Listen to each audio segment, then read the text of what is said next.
Hi everyone, hope যে সবাই ভালো আছো। প্রায় অনেক বছর পর আমি এত সকালে ঘুম থেকে উঠেছি। কোনোভাবেই সেদিন আমার ঘুম আসতেছিল না, মন চাচ্ছিল যে কোথাও ঘুরতে যাই।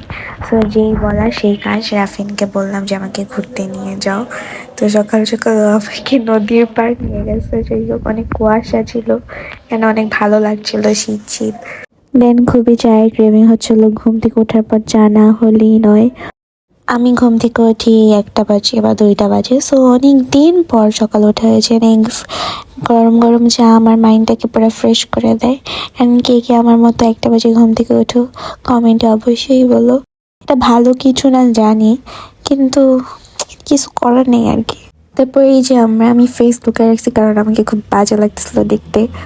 আমার এই বাসা ওই বাসা দোনো বাসা থেকে বের হওয়া হয়, সো মেকআপ নিয়ে খুবই টানাটানি করতে হয়। সো আমি ভেবেছি ব্যাগের মধ্যে রেগুলার ইউজের মেকআপগুলো রাখবো, অ্যান্ড অর্গানাইজ করে কি রাখবো সব পরেই যাচ্ছিলো, উল্টাপাল্টা হয়ে যাচ্ছিলো। দেন উল্টাপাল্টা করেই রেখে দিছিলাম। ওই দিন বিকালে আবার আমি আমার ফ্রেন্ডদের সাথে দেখা করি, অ্যান্ড নিকোনাপিও ছিল, ওদের স্কুলে কিসের যেন একটা প্রোগ্রাম ছিল। সো সেখানে আমিও যাই, অ্যান্ড সবার সাথে দেখা হয়ে যায়। তারপর বেশিক্ষণ ছিলাম না, সবার সাথে দেখা করে দেন আমি বাসায় চলে আসি। সো আজকের ভিডিও পর্যন্তই শেষ। আল্লাহ হাফেজ।